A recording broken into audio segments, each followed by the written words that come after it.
Hello' guys, good morning. Pallavita ৱৰ্ল্ডছৰ আন এক নতুন ভিডিঅ'লৈ আপোনালোক সকলোকে স্বাগতম জনাইছোঁ। আজি ৰাতিপুৱাই পুৱাই ভিডিঅ'টো আৰম্ভ কৰিছোঁ।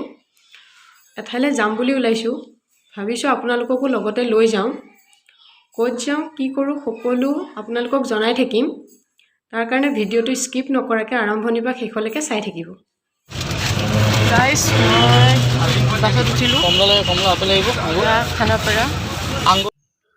খানাপাৰাখন দেখিতো আপোনালোকে গমেই পাইছে যে মই উজনি অসমৰ পিনে যাত্ৰা আৰম্ভ কৰিছোঁ।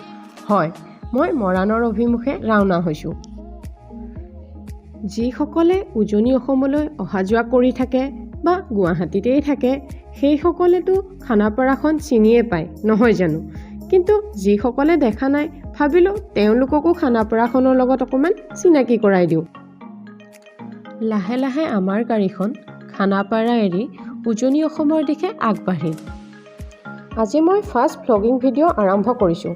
আশা কৰোঁ ভিডিঅ'টো আপোনালোকে ভাল পাব। আপোনালোকৰ মৰম আৰু সঁহাৰি পালে আৰু এনেদৰে ভ্লগিং ভিডিঅ' লৈ আহিম।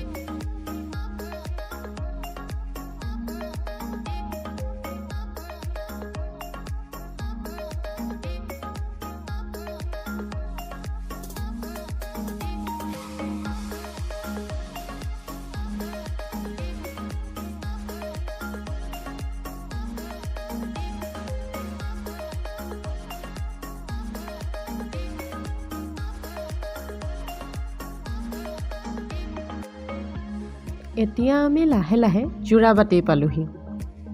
যোৰাবাটৰ এই একাবেকা ৰাস্তাটো মোৰ অতিকে ভাল লগা।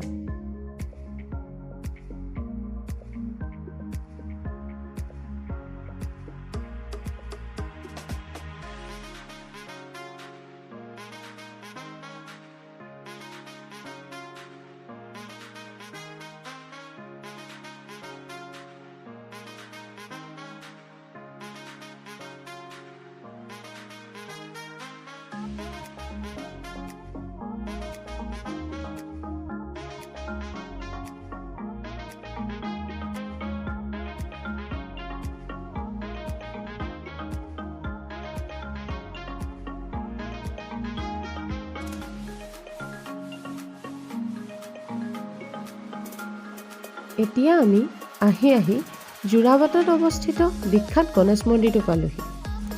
এইটোৱেই হ'ল যোৰাবাটত অৱস্থিত বিখ্যাত গণেশ মন্দিৰটো। জাগি ৰোড পাৰ হোৱাৰ পিছত আমনি নামৰ এডোখৰ ঠাইত আমাৰ বাছখন 10 মিনিট সময়ৰ কাৰণে ৰখাইছিলে। ইয়াতে সকলোৱে খোৱা বোৱা কৰি ল'লে। খোৱা বোৱাৰ শেষত বাছত উঠি আমি আমাৰ যাত্ৰা আকৌ আৰম্ভ কৰিলোঁ।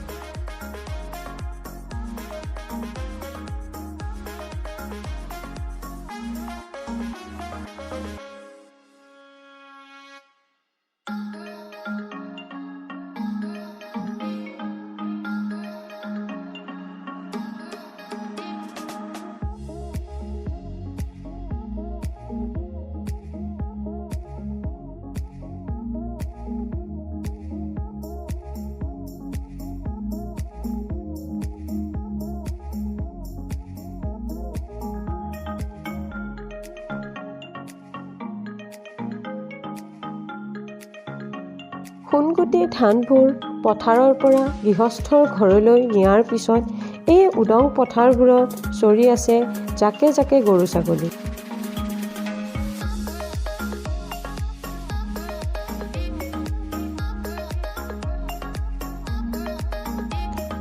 আহি আমি উঠিলোহি বুঢ়া পাহাৰত। ইয়াৰ পৰাই আৰম্ভ হৈ যায় এশিঙীয়া গড়ৰ বাবে বিখ্যাত কাজিৰঙাৰ অপূৰ্ব দৃশ্য। কেতিয়াবা দেখা যায় ৰাস্তাৰ কাষতে চৰি থকা গড় আৰু পহুজাককো।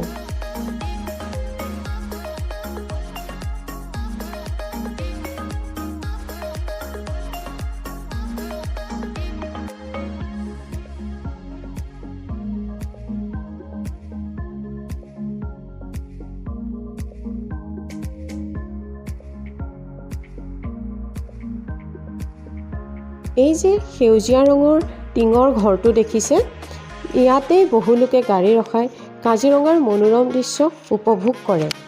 ৰাস্তাৰ কাষতে কেতিয়াবা চৰি থকা গড় পহুবিলাক ইয়াৰ পৰা ধুনীয়াকৈ দেখা পোৱা যায়। ময়ো এইবাৰ দুটামান গড় আৰু পহু দেখিছিলোঁ, কিন্তু কেমেৰাত বন্দী কৰিব নোৱাৰি। এই যে সেউজীয়া ৰঙৰ চাংঘৰ সদৃশ ঘৰটো দেখিছে, এই ঘৰটো হ'ল বন বিভাগৰ। ইয়াৰ পৰাই তেওঁলোকে জীৱ জন্তুবোৰক নিৰীক্ষণ কৰি থাকে। এই যাত্ৰা পথত এনেকুৱা ঘৰ অনেক দেখিবলৈ পোৱা গ'ল।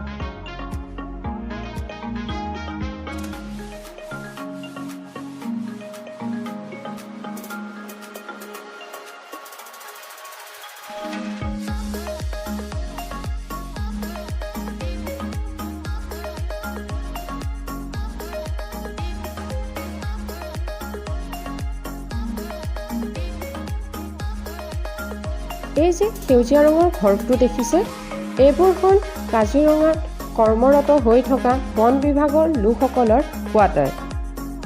তেওঁলোক ইয়াতেই থাকে। এই যাত্ৰা পথত তেনেকুৱা অনেক ঘৰ দেখিবলৈ পোৱা গ'ল।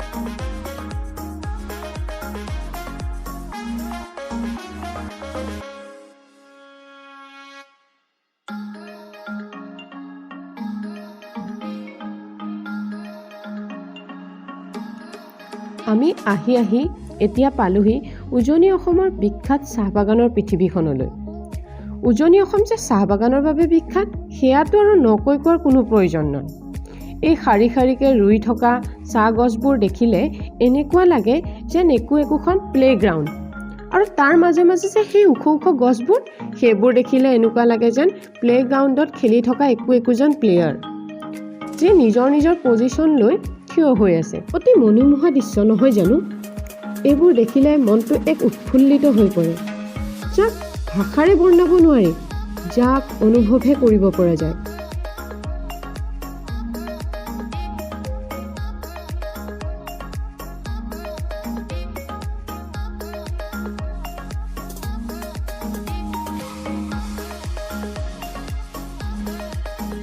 এতিয়া আমি আহি পালোহি বোকাখাট। ভাবিলোঁ বোকাখাট আহিছোঁ যেতিয়া আপোনালোককো বোকাখাটৰ ফেমাছ ডিছকেইটাৰ লগত চিনাকি কৰাই দিওঁ। বোকাখাটৰ ফাৰ্ষ্ট ফেমাছ ডিছটো হ'ল বোকাখাটৰ পেৰা। এই পেৰা বহুত ইউনিক হয়। ইয়াৰ লগতে মোৰ ভাল লাগে বোকাখাটৰ বৰফি। গতিকে পেৰা আৰু বৰফি নল'লে জানো হ'ব? গতিকে পেৰা আৰু বৰফি দুয়োটাই আধা কেজি বান্ধি দিবলৈ দিলোঁ। এতিয়া আহিছোঁ বোকাখাটৰ ছেকেণ্ডটো ফেমাছ ডিছৰ ওচৰলৈ। সেয়া হ'ল কলপাতত দিয়া আলু চব্জি, পুৰি আৰু জলকীয়াৰ চাটনি। আপোনালোকেতো চাগে নিশ্চয় ভাবিছে আলু চব্জি আৰু পুৰি জানো কি ইউনিক হ'ল, কিন্তু ৰিয়েলি আমেজিং হয় এই ৰেচিপিটো। ইয়াত কোনো ধৰণৰ তেল আৰু মছলাৰ ব্যৱহাৰ কৰা নহয়। ইমানে টেষ্টি আৰু য়াম্মি হয় যে ইয়াক খাই পেট ভৰি যায়, কিন্তু মন নভৰে। আপোনালোকে যদি কেতিয়াবা উজনি অসমৰ পিনে আহে, তেতিয়াহ'লে এইকেইটা ডিছ কেতিয়াও মিছ নকৰিব। এবাৰ নিশ্চয়কৈ খাই চাব, যথেষ্ট য়াম্মি হয়।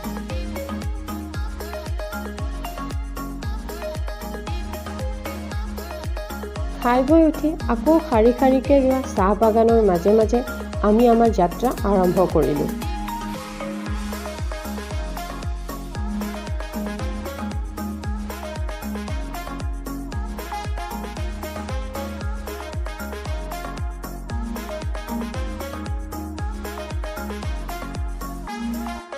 Hello' guys, good morning. আজি নেক্সট ডে হয়। কালি আহি পোৱা দেৰি হ'ল, সেই হেতুকে আৰু ভিডিঅ' কৰা নহ'ল। ভাবিলোঁ আজিয়ে ক্লজিংটো লৈ লওঁ। আশা কৰোঁ আপোনালোকে ভিডিঅ'টো স্কিপ নকৰাকৈ আৰম্ভণিৰ পৰা শেষলৈকে চাব। ভিডিঅ'টো যদি ভাল পায়, ভিডিঅ'টো লাইক আৰু শ্বেয়াৰ কৰি মোৰ চেনেলটো ছাবস্ক্ৰাইব কৰি দিব। আজিলৈ ইয়াতে সামৰিছোঁ। Bye bye.